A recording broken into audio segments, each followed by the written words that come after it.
Vous entendez ça? C'est le silence. Un silence pesant, oppressant. Il naît dans les montagnes d'Hidalgo, dans un endroit que les cartes modernes ont décidé d'oublier. Un village suspendu dans le temps, un endroit appelé Almatriste. Ici, l'air est si rare qu'il semble vous couper le souffle. Le soleil brûle, mais ne réchauffe pas. Et les nuits sont un abîme d'étoiles froides et de secrets ancestraux. À Almatriste, la foi était le seul refuge, la seule monnaie d'échange contre la misère, et aussi la cage la plus cruelle. Je m'appelle Matteo Del Valle, et voici Realidad Prohibida. Aujourd'hui, je ne vais pas vous raconter une histoire de monstres aux griffes et aux crocs acérés. Je vais vous raconter une histoire bien plus terrible. Celle d'un monstre qui portait une soutane et avait les mains douces. Celle d'un saint homme, un moine. Un homme qui croyait accomplir la volonté de Dieu. Mais chacune de ces bénédictions était une condamnation à mort dans la vie. Chaque mariage qu'il célébrait était un nœud de plus dans une corde familiale qui étouffait l'avenir. Des villages entiers sont nés de sa foi aveugle. Des générations entières ont payé le prix de sa sainteté. Ce n'est pas une histoire facile à digérer. Il n'y a pas de héros évident, seulement des victimes d'une tradition qui a dévoré l'innocence. Si votre conscience peut le supporter, si vous pensez que la vérité, aussi douloureuse soit-elle, doit être dite, abonnez-vous, activez les notifications, car le silence d'Almatriste est sur le point d'être brisé à jamais. Et son écho nous atteindra tous. L'histoire est parvenue à Ricardo comme un murmure. Un email anonyme. 3 lignes. Rien de plus. Allez à Almatriste, dans les montagnes de Hidalgo. Cherchez le frère Anselmo. Vous y trouverez une histoire que le monde a oubliée et que Dieu a pardonnée. La dernière phrase lui donna des frissons. Quel genre d'histoire a besoin du pardon de Dieu? Ricardo était un jeune journaliste. Affamé, fatigué de couvrir les conférences de presse et les accidents de la route à Mexico. Il cherchait l'histoire. La seule. Celle qui vous arrache à la médiocrité et vous met en première page. Il ne savait pas que cette histoire le détruirait aussi. Il fit une petite valise. Un magnétophone, quelques carnets, son appareil photo. Et une arrogance que seule la jeunesse peut se permettre. Il pensait qu'il allait conquérir une histoire.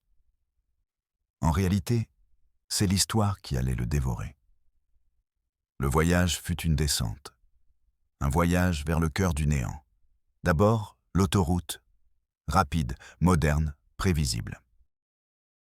Puis, les routes secondaires, pleines de nids de poules et de croisements oubliés. Finalement, l'asphalte a complètement disparu. La route est devenue une cicatrice de terre et de pierre qui grimpait dans la montagne. Le téléphone portable a perdu le signal. Au bout d'1 heure, la radio ne diffusait plus que des parasites. Le monde extérieur avait cessé d'exister. Il ne restait plus que la montagne, le vent et le silence. Ricardo a ressenti une pointe de peur, une peur primitive, la peur de l'homme de la ville confronté à une nature qu'il ne comprend pas et ne contrôle pas. Il s'arrêta près d'un ruisseau pour se mouiller le visage. L'eau était glacée, pure. Il regarda son reflet, un jeune homme trop confiant et qui n'avait aucune idée de ce dans quoi il s'embarquait. Il continua à monter. Le moteur de sa vieille voiture tout sautait, protestant contre le manque d'oxygène. Et puis, il l'aperçut. Almatriste. Ce n'était pas un village. C'était une poignée de maisons en adobe et en tôle accrochées au flanc de la montagne. Comme si elles avaient peur de tomber dans le vide. Une fumée blanche et paresseuse s'échappaient de certaines cheminées. Il n'y avait pas de rue, seulement des chemins de terre. Il n'y avait personne en vue, mais Ricardo sentait qu'on l'observait. Depuis chaque fenêtre sombre, derrière chaque arbre, des centaines d'yeux invisibles suivaient chacun de ses mouvements. Il gara la voiture près d'une petite église en pierre, le seul bâtiment solide de tout le village. La peinture blanche de la façade était écaillée. Une croix en bois penchait, vaincue par le vent et le temps. Le silence ici était différent. Ce n'était pas la paix, c'était l'absence. L'absence de rire d'enfant, l'absence de musique, l'absence de vie. Ricardo déglutit, le goût métallique de la peur dans sa bouche. Il marcha vers l'église. Chaque pas résonnait dans le silence absolu. La porte en bois était entr'ouverte. Il la poussa. Le grincement du loquet résonna comme un cri dans le silence. À l'intérieur, l'obscurité était presque totale. L'air sentait la cire vieille, l'encens et autre chose.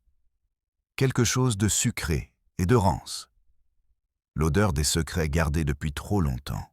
Une silhouette voûtée était agenouillée devant l'autel. Elle murmurait une prière dans un latin approximatif. Ricardo s'éclaircit la gorge. La silhouette ne bougea pas. « Père » demanda Ricardo. Sa voix lui sembla étrangement forte. Le vieil homme se leva lentement, avec la lenteur des arbres. Il se retourna. C'était un homme très âgé. Son visage était une carte de rides profondes.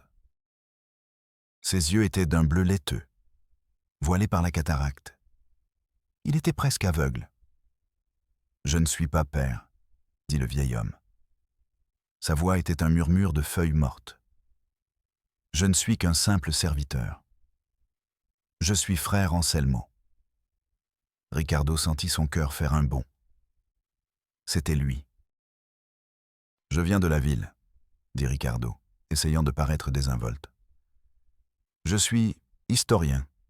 Je m'intéresse aux anciennes traditions. » Fray Anselmo sourit. Un sourire édenté, pur et sincère. « Vous êtes au bon endroit, mon fils.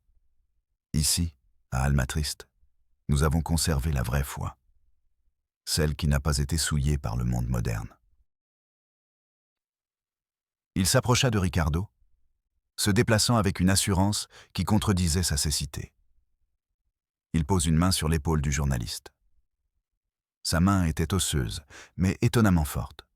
« Ici, nous célébrons la vie comme Dieu le veut, » murmura le moine. « Nous célébrons la famille. Le sang, la pureté du sang. » Ricardo ne comprit pas encore. « La pureté du sang » répéta-t-il.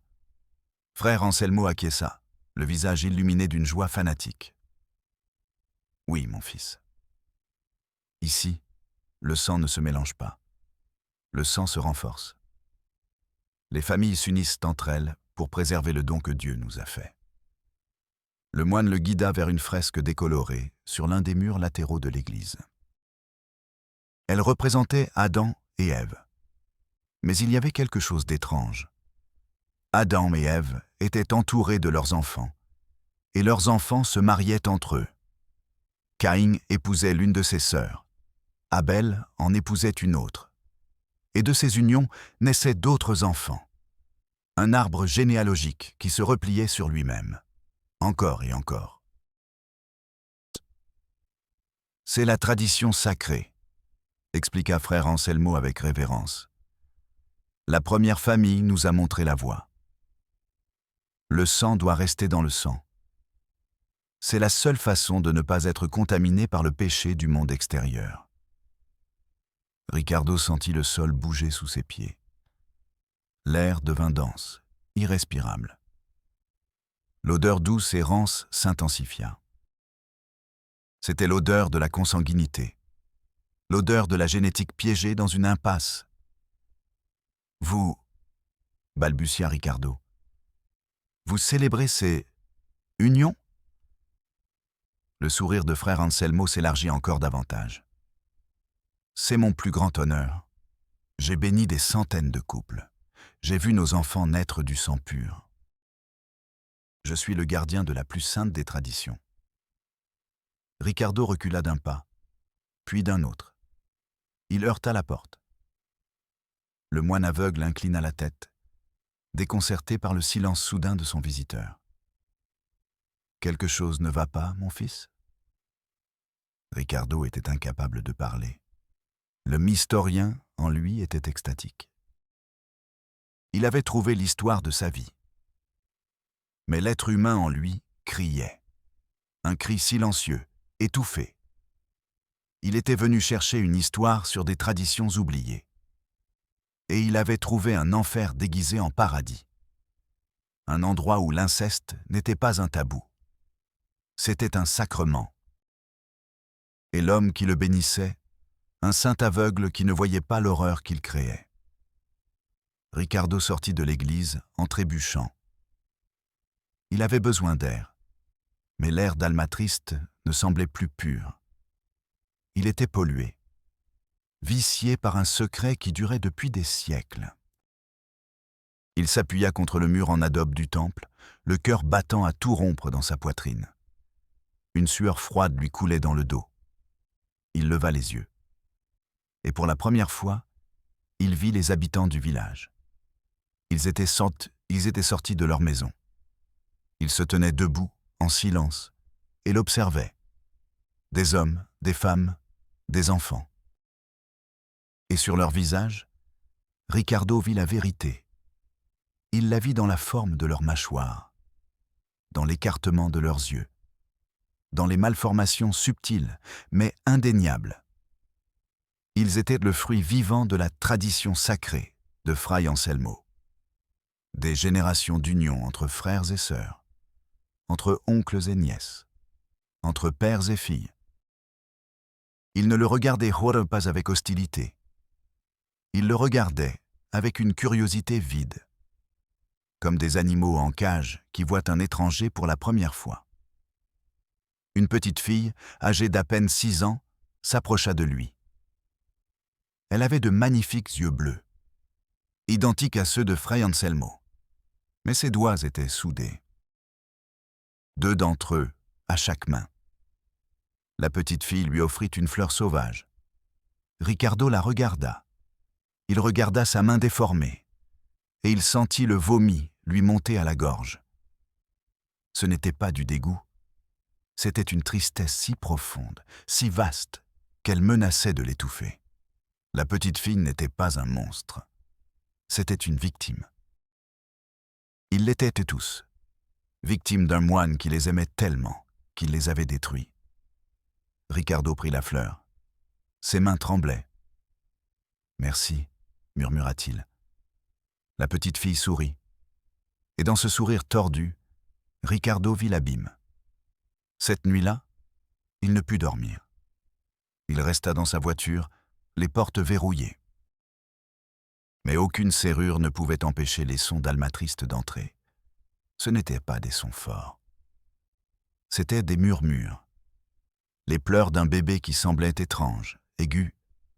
Les aboiements d'un chien qui semblait avoir quelque chose de cassé dans la gorge. Et le chant. Un chant religieux qui venait de l'église. La voix de Fray Anselmo. Il chantait les louanges de Dieu. Des louanges pour la pureté de son troupeau. Ricardo ferma les yeux et se boucha les oreilles. Mais il ne pouvait échapper à la vérité. Il était au cœur de l'horreur. Et l'horreur avait le visage d'un saint.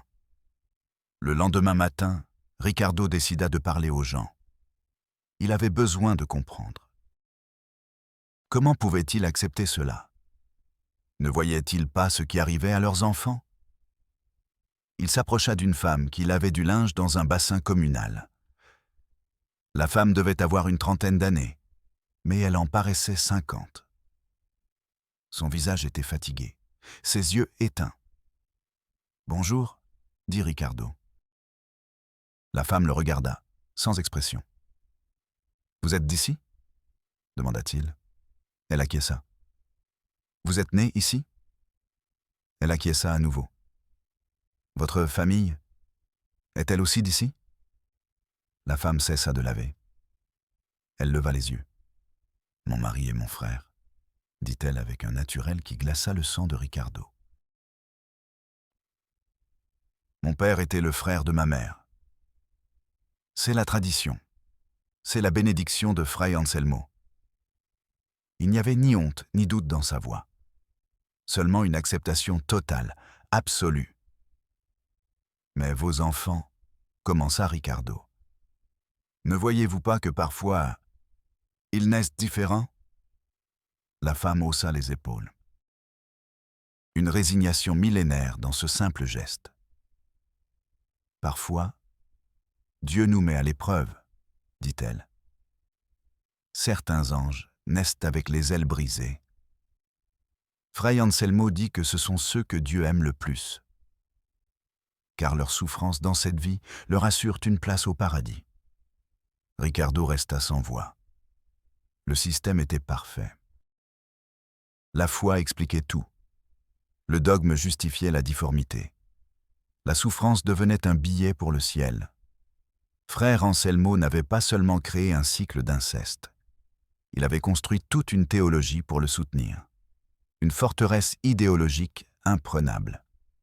Ricardo s'éloigna, étourdi. Il s'assit sur une pierre, essayant d'assimiler la conversation. Le soleil matinal réchauffait sa peau. Mais à l'intérieur, il ressentait un froid glacial. Il sortit son carnet.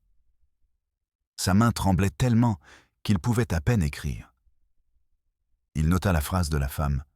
« Certains anges naissent avec les ailes brisées. » C'était de la poésie. Une poésie terrible et tordue. Le langage de l'horreur absolue. Il comprit qu'il n'avait pas affaire à des gens ignorants. Il avait affaire à des croyants. Et la foi est plus forte que la logique, plus résistante que l'épreuve, plus puissante que l'instinct de survie. Il savait qu'il ne pouvait pas les raisonner. Il ne pouvait pas venir leur dire « Ce que vous faites est mal. C'est une aberration génétique. » Pour eux, l'aberration, c'était lui, l'étranger, le contaminé, celui qui mélangeait son sang avec celui d'étranger. L'histoire était bien plus grande et plus complexe qu'il ne l'avait imaginé. Il ne s'agissait pas seulement d'un moine fou. Il s'agissait d'un système de croyances qui avait supplanté la réalité. Un écosystème social où la maladie était synonyme de sainteté. Et la santé, un péché. Ricardo passa la journée à errer dans le village. Un fantôme avec un carnet à la main. Chaque visage était un chapitre de son histoire. Chaque malformation, une phrase qu'il n'avait pas besoin d'écrire. Le village ne le rejetait pas. Il l'ignorait simplement. Ils existaient sur un plan différent. Un univers parallèle régi par la foi et le sang.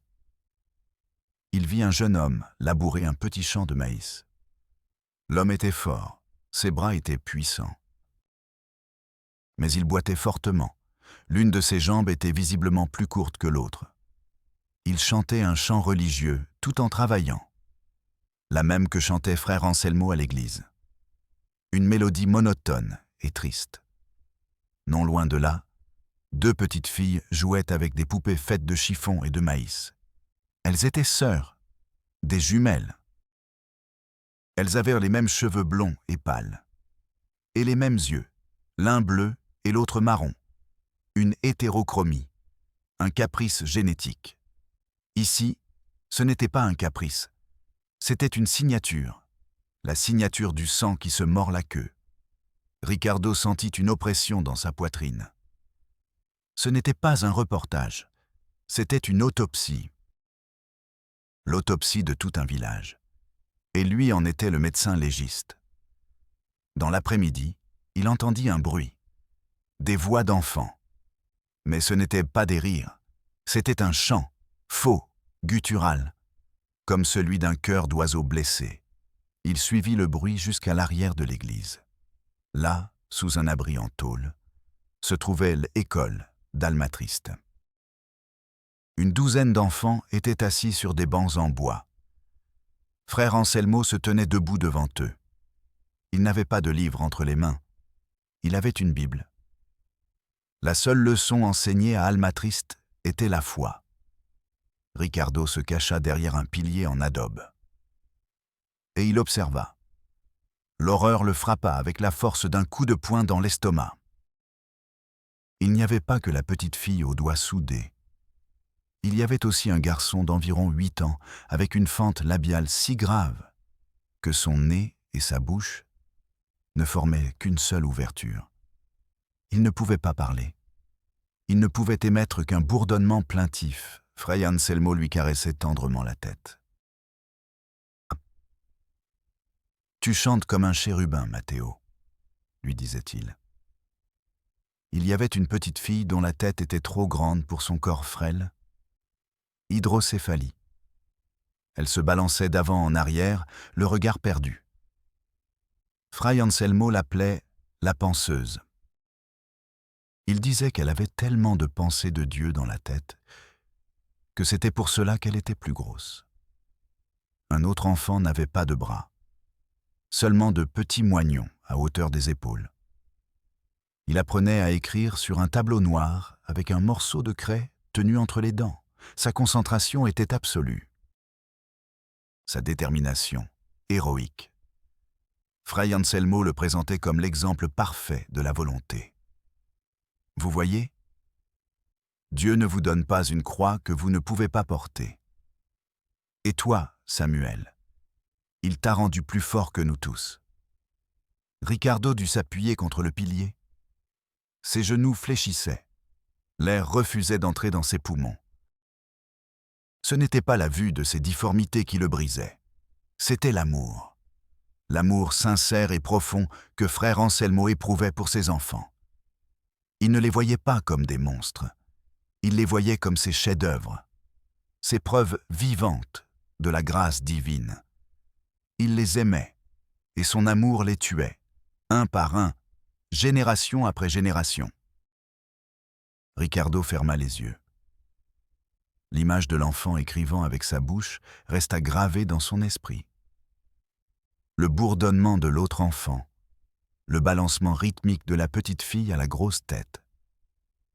Ce n'étaient pas des cas, ce n'étaient pas des statistiques. C'étaient des enfants pris au piège dans un cauchemar théologique. Il sentit une main toucher son bras. Il ouvrit les yeux d'un coup. C'était un jeune homme. Il n'avait pas plus de 20 ans. Il avait la même mâchoire proéminente que beaucoup d'habitants du village. Mais ses yeux étaient clairs, pleins d'une étrange intelligence. « Vous êtes l'étranger, » dit le jeune homme. Ce n'était pas une question. Ricardo acquiesça, incapable de parler. « Je m'appelle Ismaël, » se présenta-t-il. « Frère Anselmo dit que nous devons être hospitaliers. Ma femme et moi venons d'avoir notre premier enfant. Voulez-vous le rencontrer ?»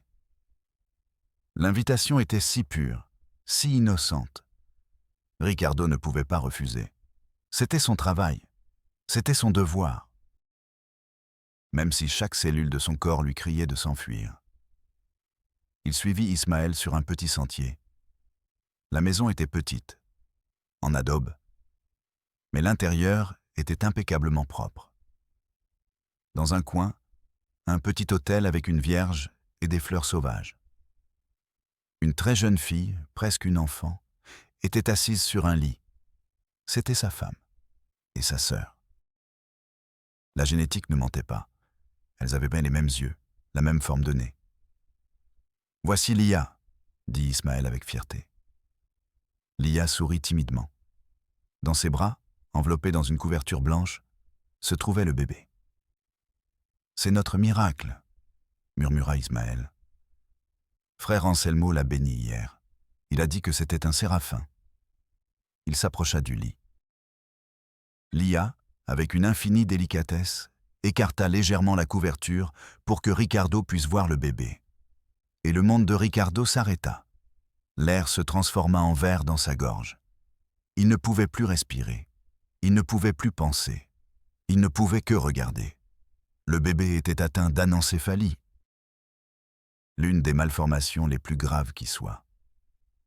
Né sans une partie importante du cerveau et du crâne. Le sommet de sa tête avait disparu. À la place, il y avait une masse de tissu rougeâtre et exposé. Mais ses petits poumons fonctionnaient. Son petit cœur battait. Ismaël et Lia le regardaient avec une adoration absolue. Avec un amour si immense qu'il remplissait la petite pièce. « Il est magnifique, n'est-ce pas ?» demanda Lia, la voix pleine de larmes de bonheur. Frère Anselmo dit qu'il est si pur, qu'il n'a pas besoin d'un cerveau humain. Il pense directement avec le cœur de Dieu. Il ne vivra pas longtemps, ajouta Ismaël, sans la moindre trace de tristesse. Les séraphins ne peuvent pas rester longtemps sur terre. Ils doivent retourner au ciel. Mais nous avons été bénis. Nous avons pu l'avoir avec nous pendant quelques jours. Ricardo fit un pas en arrière. Il heurta le mur. L'adobe était froid, humide. Il ne pouvait détacher son regard du bébé, de la tendresse avec laquelle sa mère lui caressait la joue, de la fierté dans le regard de son père. Il ne voyait pas une tragédie médicale. Il voyait une confirmation de leur foi, une récompense divine. « Félicitations », parvint à dire Ricardo. Le mot avait le goût de cendre, de poison. Il quitta la maison précipitamment, sans dire au revoir. Il ne courut pas. Il marcha, comme un automate, un pas après l'autre. Il ne voyait pas le chemin. Il ne sentait pas les pierres sous ses pieds. Il ne voyait que la tête du bébé et les yeux heureux de ses parents. Il arrive à la lisière du village, là où le sentier surplombait le précipice. Et là, il se plia en deux et vomit. Il vomit la peur, la rage, l'impuissance. Il vomit l'histoire qu'il était venu chercher. Il resta à genoux, tremblant, le front appuyé sur la terre froide. Le système n'était pas seulement parfait, il était invincible. Parce qu'il ne se nourrissait pas d'ignorance, il se nourrissait d'amour. Un amour déformé, malade, mortel. Mais de l'amour quand même. Comment lutter contre l'amour? Quand il eut un peu repris ses esprits, il leva les yeux. Le soleil commençait à se coucher derrière les montagnes. Il teintait le ciel de couleurs impossibles. Orange, rose, violet. C'était magnifique. Une beauté obscène qui contrastait avec la laideur dont il venait d'être témoin.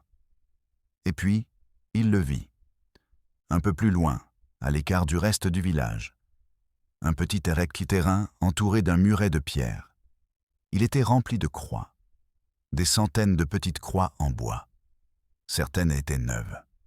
D'autres étaient vieilles et pourries.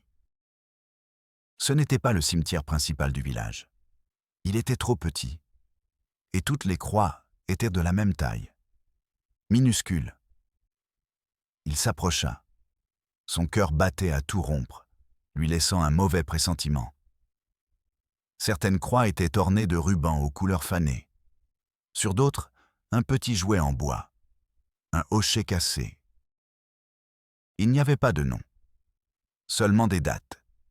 Et la plupart des dates ne couvraient que quelques jours ou quelques semaines.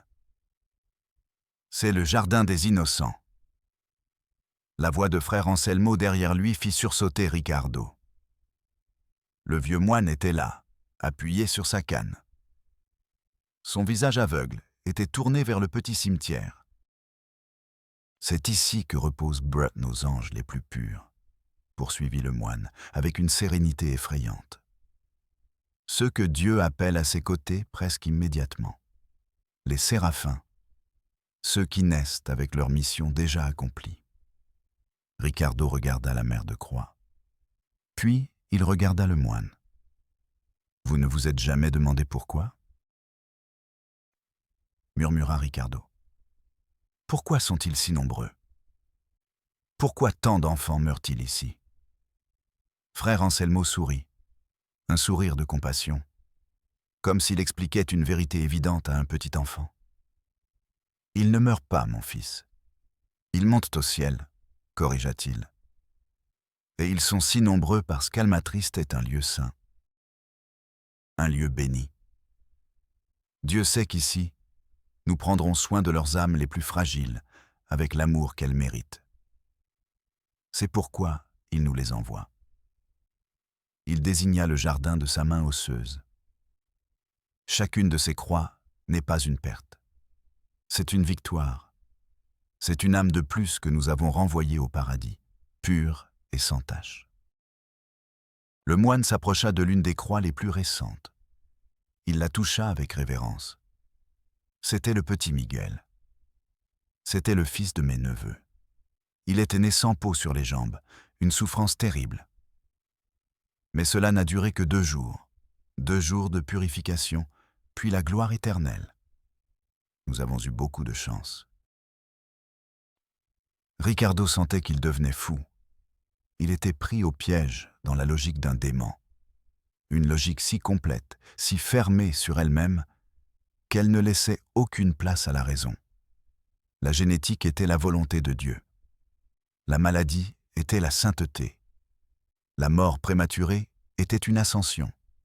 Et le cimetière d'enfants, un jardin de trophées. Frère Anselmo resta silencieux, priant parmi les petites tombes. Ricardo s'éloigna. Il n'était plus journaliste. Il n'était plus historien.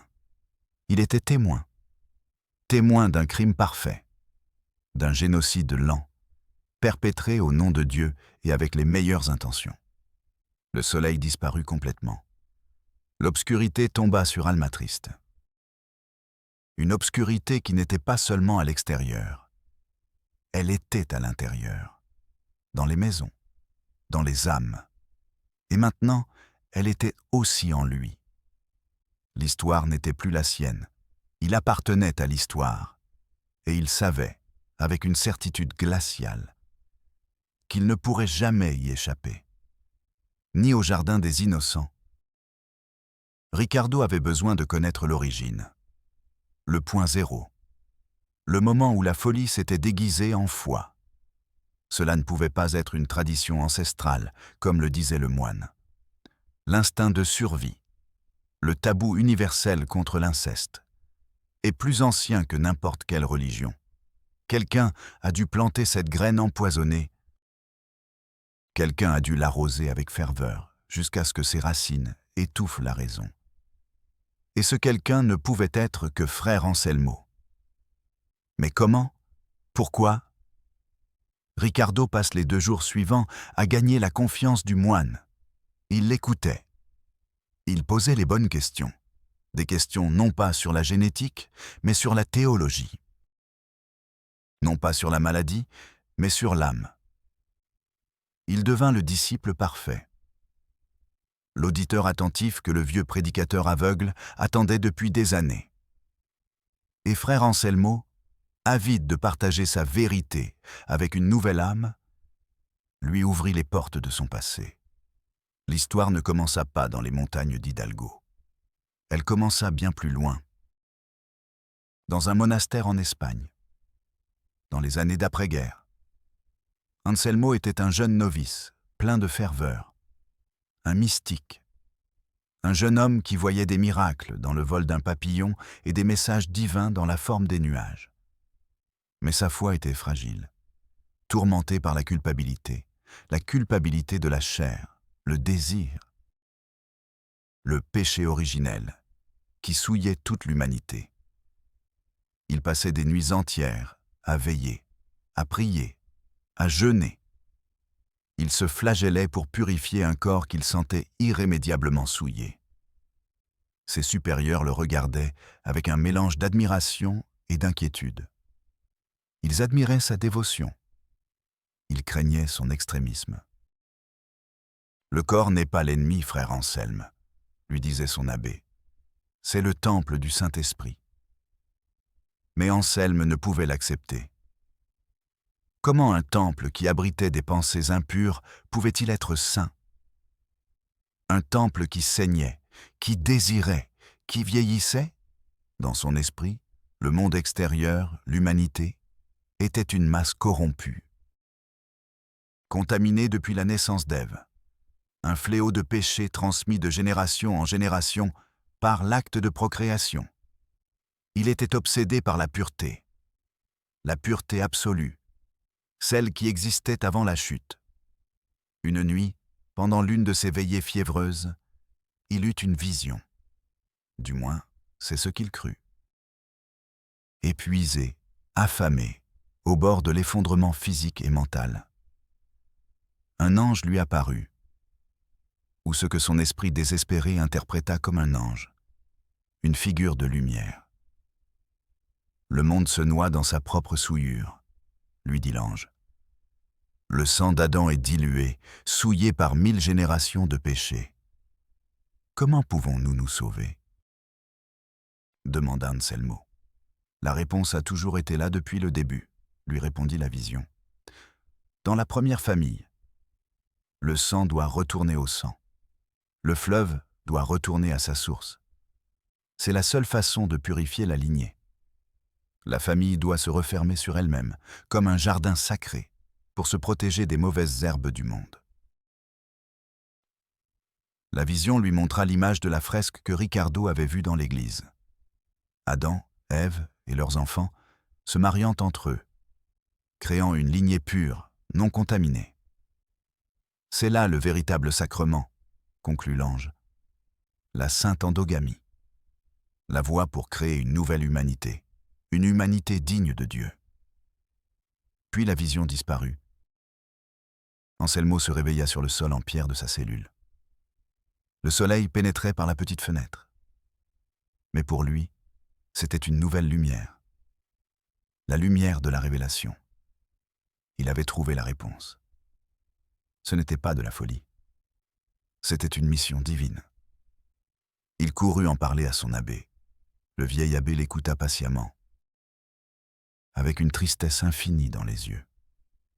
Quand Anselmo eut terminé, l'abbé posa une main sur son épaule. « Mon fils, dit-il d'une voix douce, ce que tu as vu n'est pas un ange. C'est le reflet de ta propre angoisse.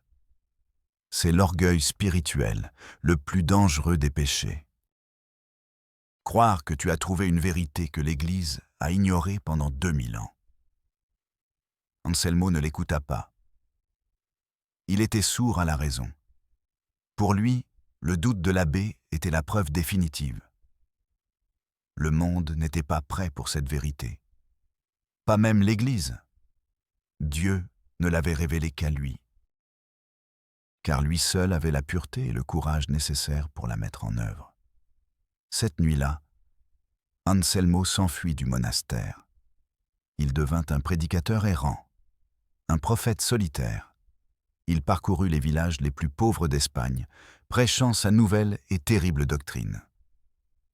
Il parlait de la sainte endogamie, de la lignée pure, de la création d'une nouvelle lignée de saints sur terre. Les gens l'écoutaient, puis ils le chassaient de leur village, parfois à coups de pierre, parfois par des menaces.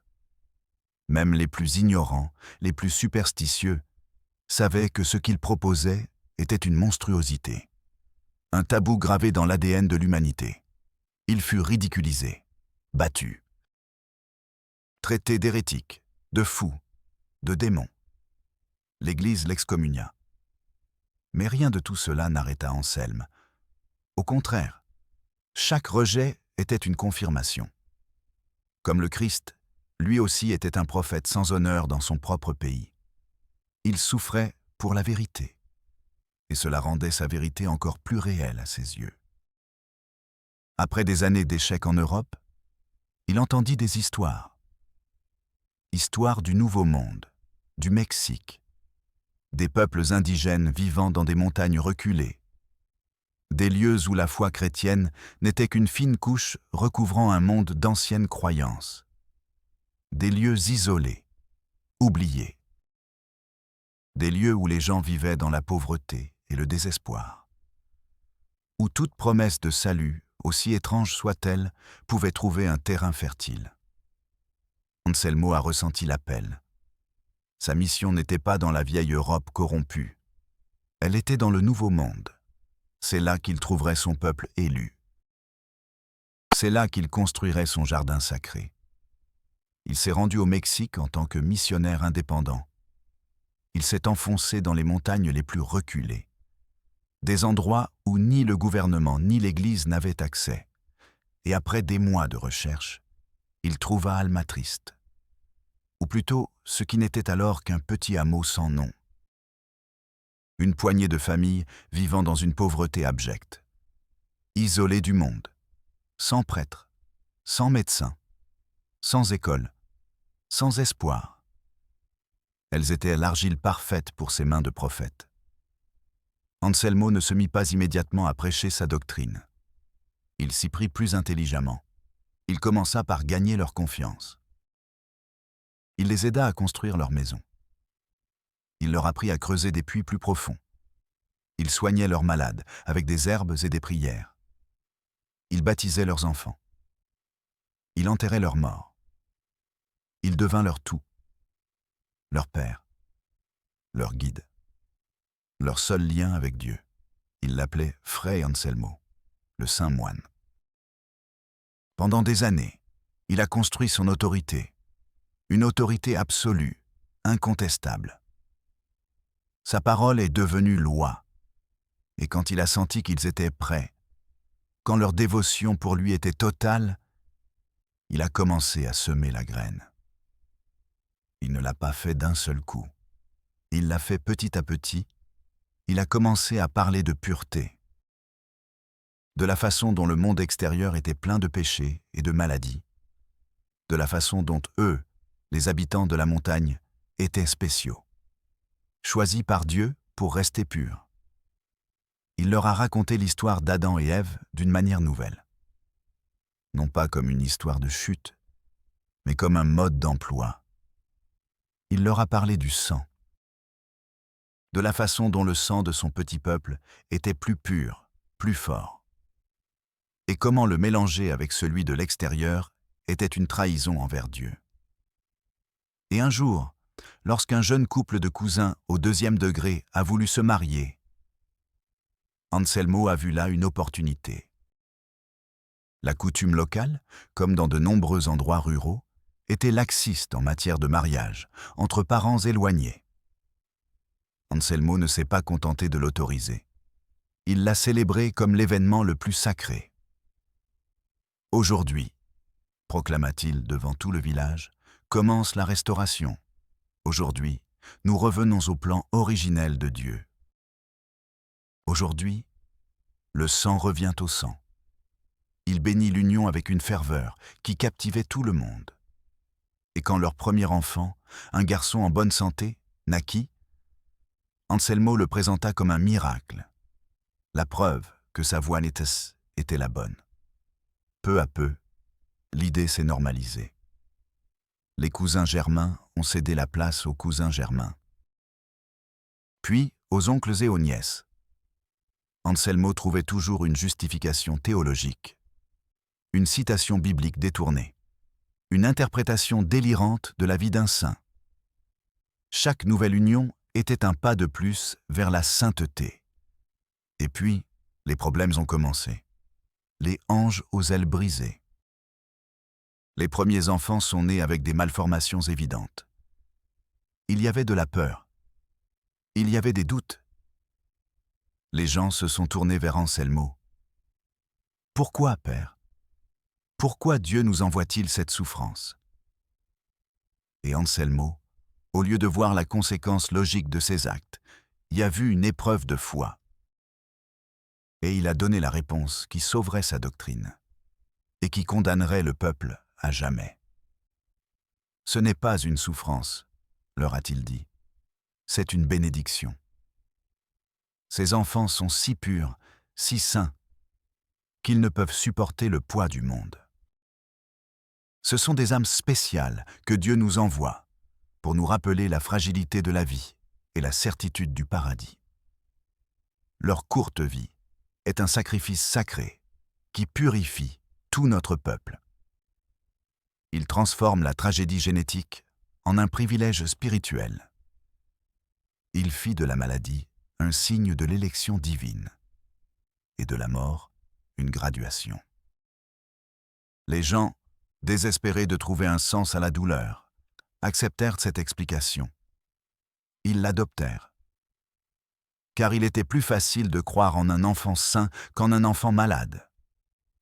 Plus facile d'accepter une bénédiction qu'une malédiction. Et ainsi, la boucle était bouclée. Le système devint autosuffisant. L'horreur elle-même devint sa justification. Frère Anselmo, déjà âgé, devint aveugle.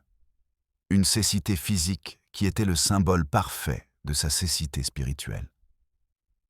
Il n'avait plus besoin de voir. Sa foi était sa seule réalité. Il ne voyait pas les difformités. Il voyait la sainteté. Il ne voyait pas la souffrance. Il voyait la purification. Il ne voyait pas un peuple mourant. Il voyait son jardin sacré, fleuri d'âmes destinées au ciel. Ricardo écouta toute l'histoire, fragmentée, pendant 2 jours. Il l'écouta assis aux pieds du moine, dans la pénombre de l'église. Pendant que le vieil homme se souvenait de sa révélation, pendant qu'il murmurait sa mission divine. Et Ricardo comprit.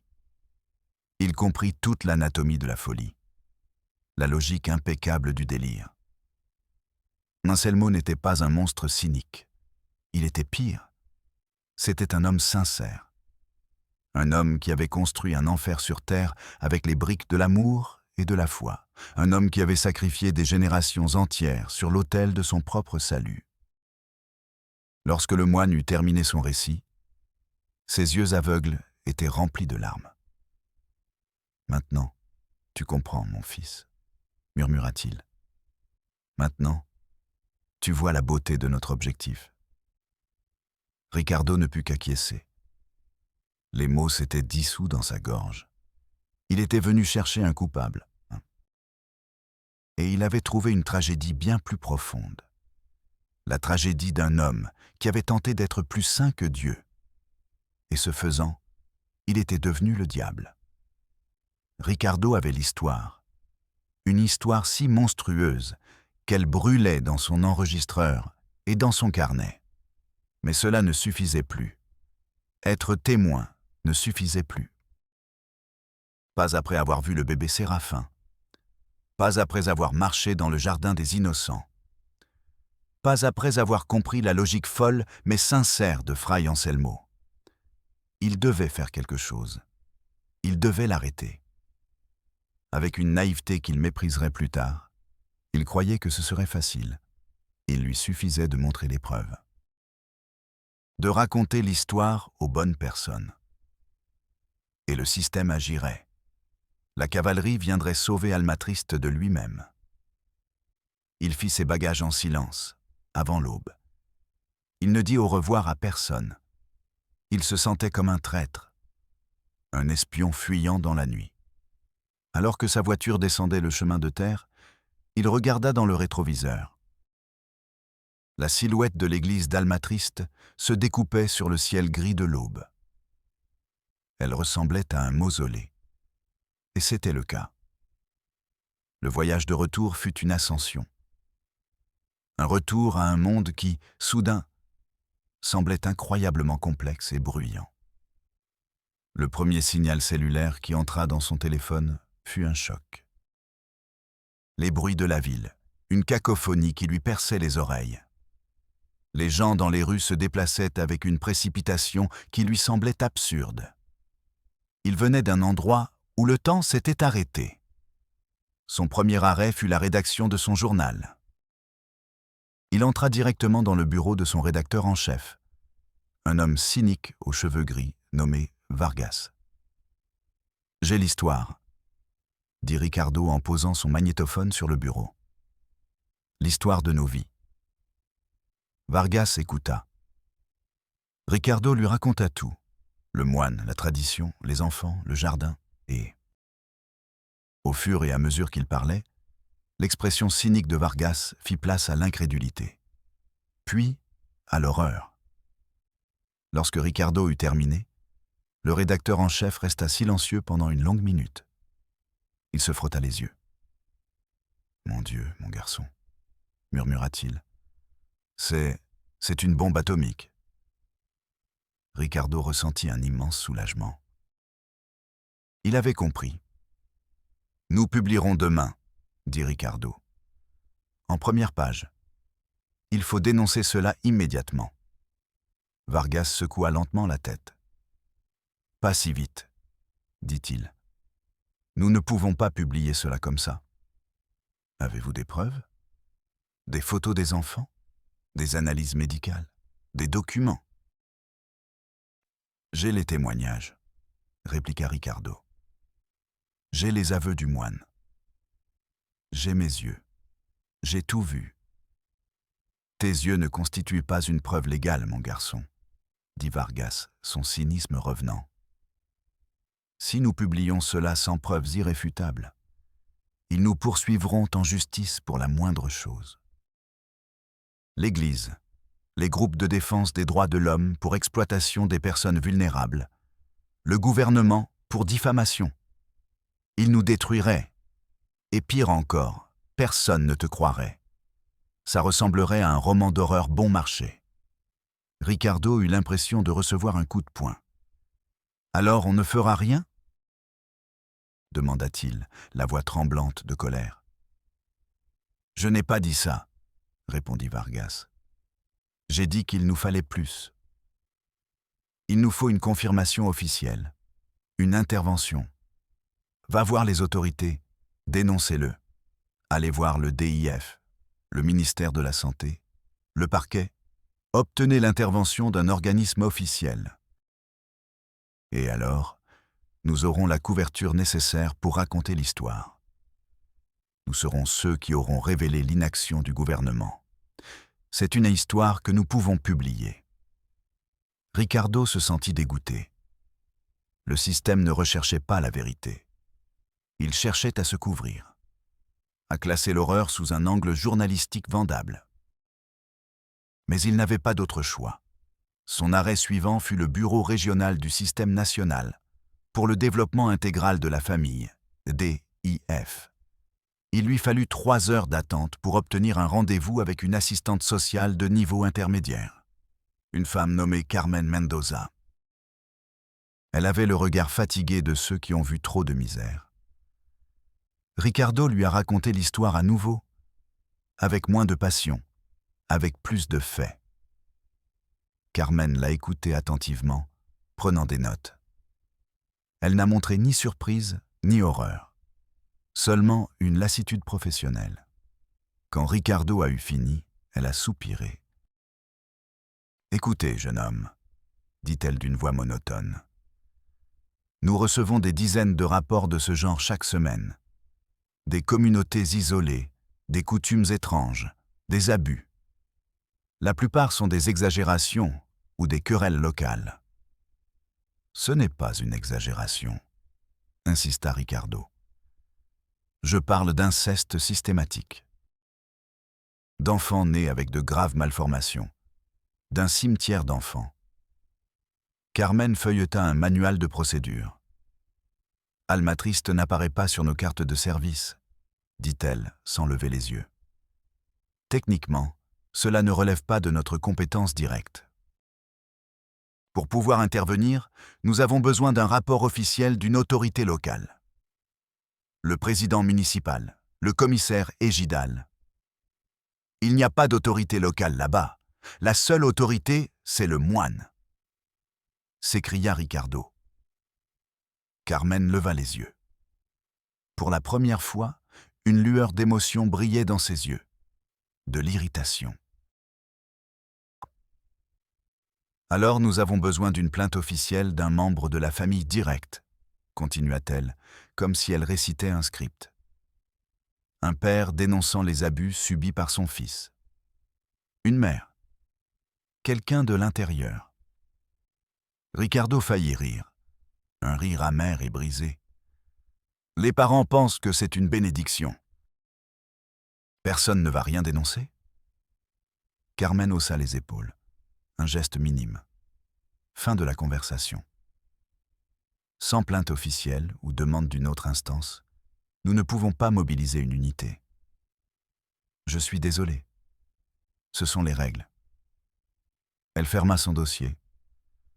Remplissez le formulaire G12 au guichet 3, ajouta-t-elle.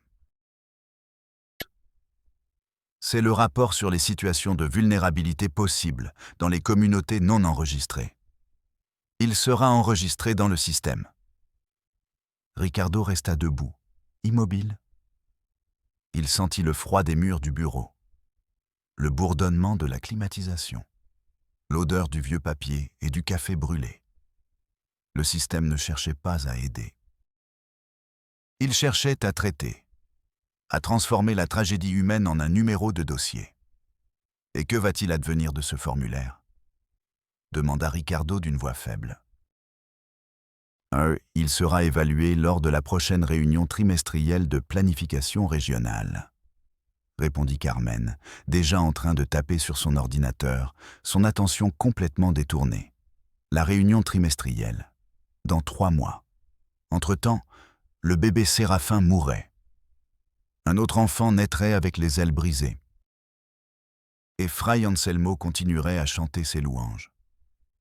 Ricardo quitta le bureau du DIF, le cœur lourd.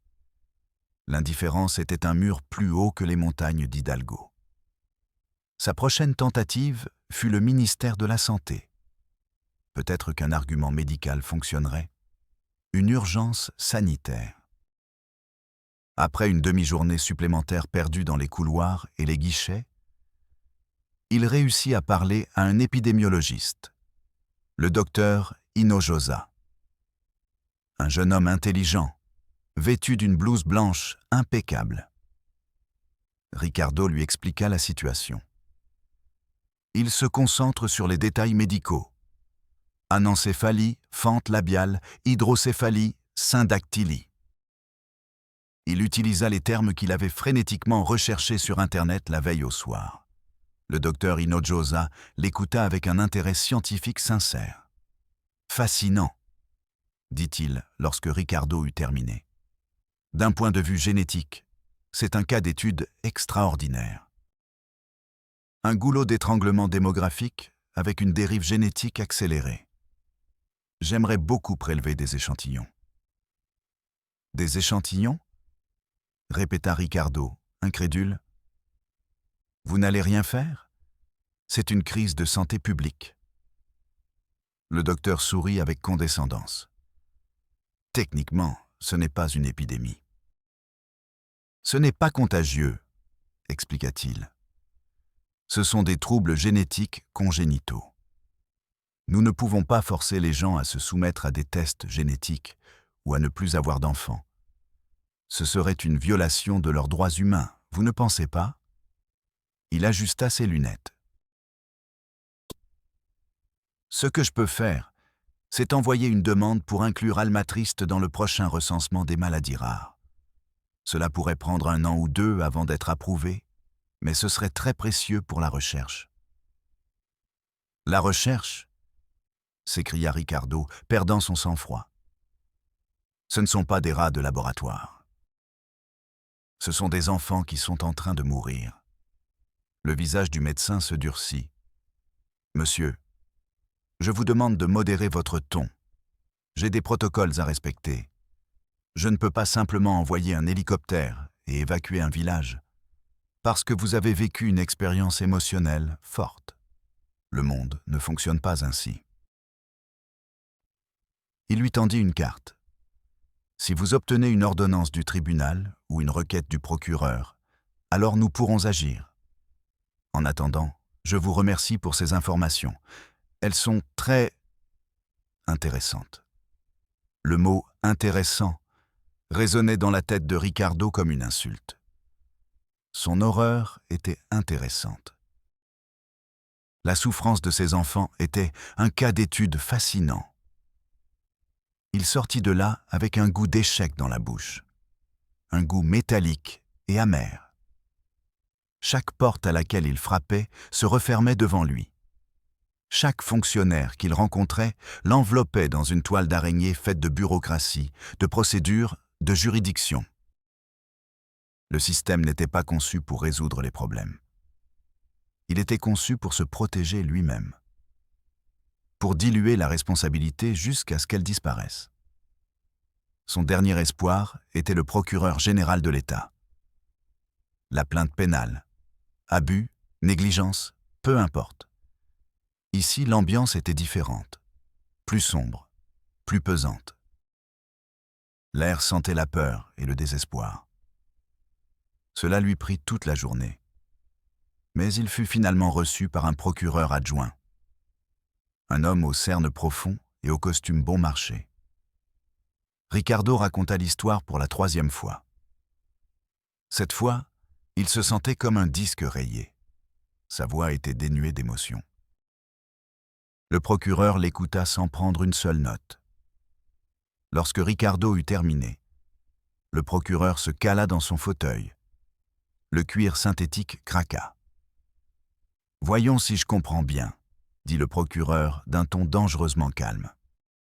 « Vous voulez que moi, avec les ressources limitées dont je dispose, alors que je suis confronté chaque jour à des enlèvements, au trafic de drogue et à des homicides, j'envoie mes hommes dans une montagne qui n'apparaît même pas sur la carte. »« Oui, » répondit Ricardo.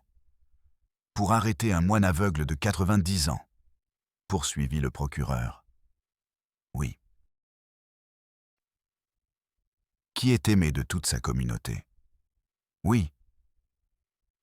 Et tu veux que je l'accuse d'avoir célébré des mariages entre des personnes qui, d'après ce que tu me dis, se marient de leur plein gré, conformément à leurs croyances religieuses. » Le procureur se pencha en avant. « Tu sais ce qui se passerait, mon garçon ? Premièrement, mes hommes se perdraient en chemin. Deuxièmement, s'ils arrivaient à destination, tout le village les lyncherait pour protéger leurs saints. Troisièmement, si par miracle nous parvenions à sortir le vieil homme de là, de quoi l'accuserais-je ? Il n'existe pas de loi contre la sainte endogamie. Je ne peux pas arrêter des gens parce qu'ils sont stupides ou ont une foi tordue. Et les parents ne vont pas témoigner contre lui. Ils vont témoigner en sa faveur. » Il se leva et se dirigea vers la fenêtre. Il regarda la ville en contrebas. « L'affaire serait classée en 5 minutes. Je passerais pour un ridicule. Tu passerais pour un ridicule. Et tout ce que nous obtiendrions, ce serait de renforcer la foi de ces gens. Ils deviendraient des martyrs. Et le vieux Anselmo, un saint canonisé par la persécution. » Il se retourna pour regarder Ricardo. « Je suis désolé, mon garçon. Il n'y a pas d'affaire. Il n'y a pas de crime. Il n'y a qu'une tragédie sacrément étrange. Et la loi n'est pas faite pour réparer les tragédies. » Et ce fut la dernière porte. Fermée. Verrouillée. Ricardo sortit dans la rue. Il faisait nuit. Les lumières de la ville lui semblaient fausses, insultantes. Il s'assit sur un banc, abattu. Il s'était heurté à un mur, le mur de l'indifférence, de la bureaucratie, de la logique pragmatique qui permet à l'horreur d'exister tant qu'elle se produit en silence, dans un endroit oublié. Il sortit son téléphone portable. Il composa le numéro de Vargas, son éditeur. « Il n'y a rien à faire, » dit Ricardo, la voix brisée. « Personne ne fera rien. » Il y eut un silence à l'autre bout du fil. « Je sais, mon garçon, » dit Vargas, d'une voix étrangement douce. « Ils ne font jamais rien. »« Alors, qu'est-ce que je fais maintenant ?» demanda Ricardo. « Maintenant, » dit Vargas, sa voix retrouvant sa dureté professionnelle. « Maintenant, tu écris. Tu écris la meilleure, la plus déchirante et la plus furieuse histoire de ta vie. Si le système ne fait rien, alors notre seule arme est la honte. Nous allons les couvrir de honte. Nous allons mettre le nom de Carmen Mendoza, du docteur Hinojosa et de ce procureur en première page. Nous allons montrer au monde leur indifférence. Cela ne sauvera peut-être pas Alma Triste, mais au moins le monde saura qu'il existe. Ricardo raccrocha le téléphone. Il regarda ses mains. Elles tremblaient encore. Mais maintenant, ce n'était plus seulement à cause de la peur. C'était à cause de la colère. Une rage froide et lucide. S'il ne pouvait pas être un sauveur, il serait un vengeur. Et son arme ne serait pas une loi ou une ordonnance judiciaire. Ce serait un mot après l'autre. Une tempête d'encre et de vérité? Qui s'abattrait sur le monde silencieux et confortable qui avait décidé de détourner le regard? Ricardo écrivit pendant 72 heures d'affilée. Il ne dormit pas. Il mangea à peine. Il n'a fait qu'écrire. Poussé par le café, la nicotine et une fureur sacrée. Les mots jaillissaient de lui comme le sang d'une blessure ouverte. Chaque souvenir, chaque image, chaque phrase de Fray Anselmo se déversait sur les pages. Le visage du bébé Séraphin, la main difforme de la petite fille lui offrant une fleur, le bruit de l'enfant écrivant avec sa bouche, la mère de Petite Croix dans le jardin des innocents, le sourire béat du moine aveugle, le regard fatigué de l'assistante sociale, la fascination scientifique du médecin, le pragmatisme cynique du procureur. Tout était là. Ce n'était pas un article, c'était un cri, un hurlement de désespoir et de rage contre un univers indifférent. Vargas le lut en silence dans son bureau.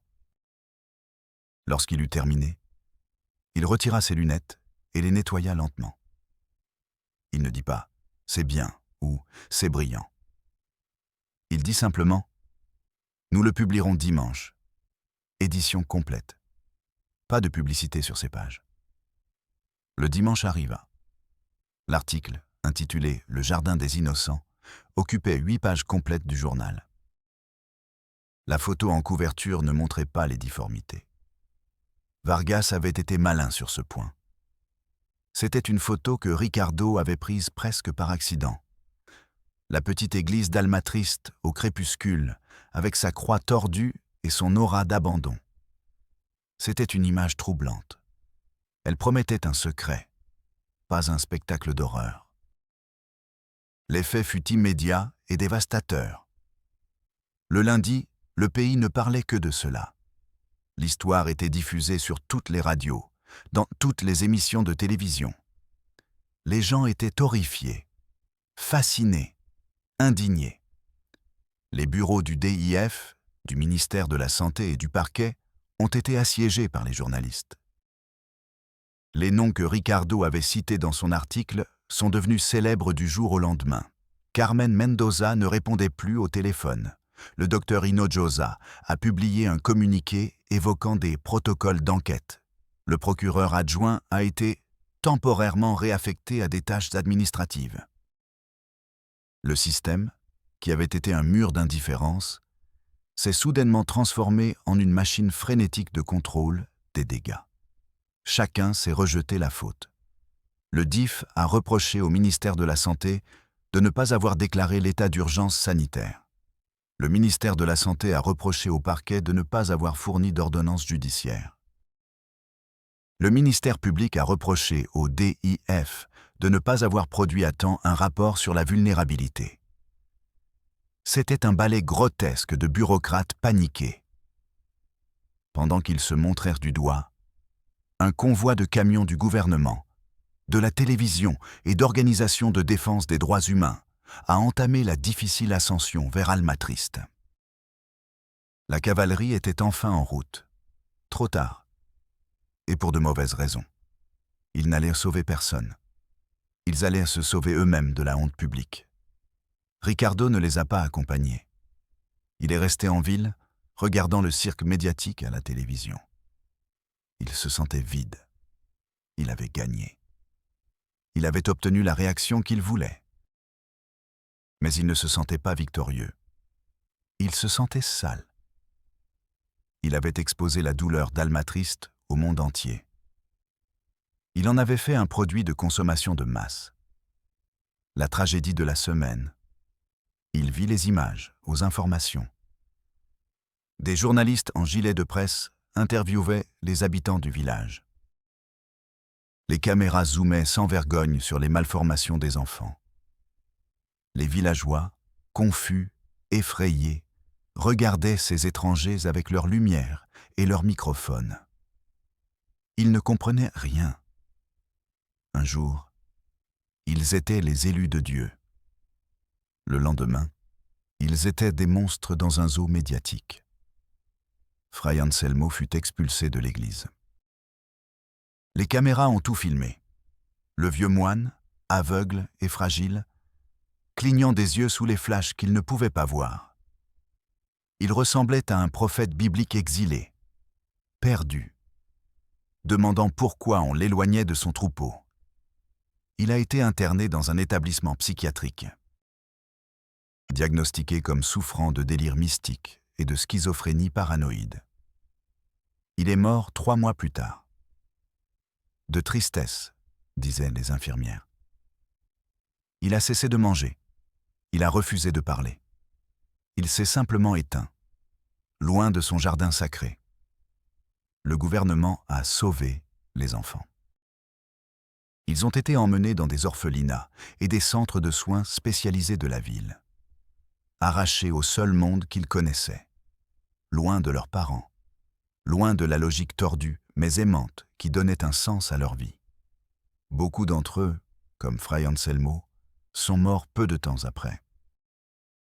Non pas à cause de leur état de santé, mais à cause de la rupture, à cause de la perte de leur univers.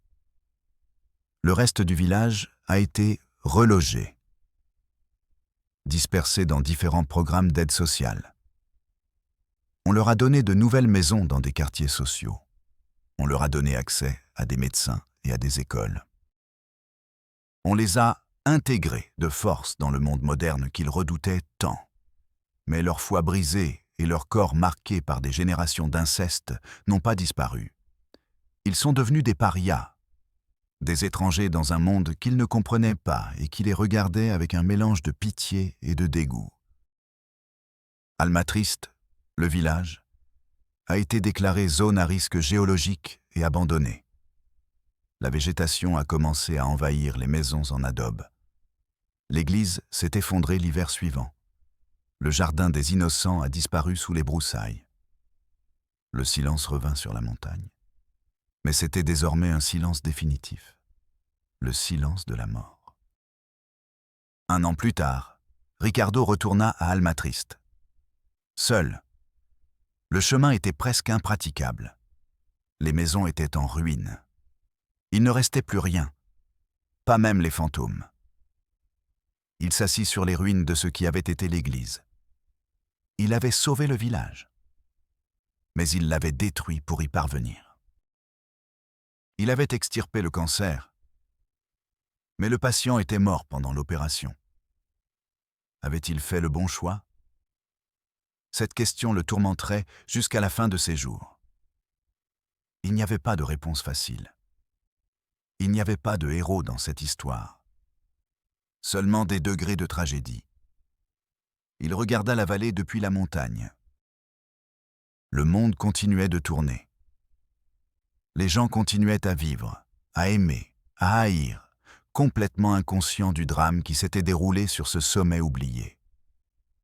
L'histoire d'Almatriste était déjà ancienne. Elle avait été remplacée par de nouveaux scandales, de nouvelles tragédies, de nouvelles horreurs de la semaine. Le système avait oublié. Le public avait oublié. Mais Ricardo ne pouvait pas oublier. Il était condamné à se souvenir, à porter le poids d'Almatriste sur ses épaules pour toujours. L'histoire lui avait donné le nom qu'il recherchait. Il avait remporté des prix. Il était devenu célèbre. Mais chaque fois qu'il regardait son reflet dans l'un de ses trophées, il ne voyait pas un journaliste à succès.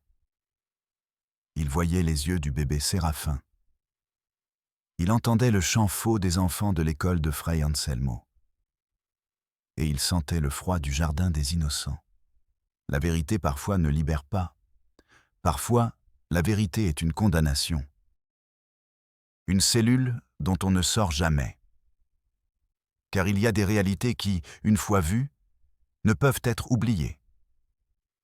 Il y a des silences qui, une fois brisés, vous rendent sourds à jamais. Et il y a des jardins secrets où poussent des fleurs d'une douleur si profonde que leur parfum imprègne votre âme et ne vous quitte plus jamais. Jamais. Je suis Matteo Del Valle et rendez-vous dans la prochaine Réalité interdite.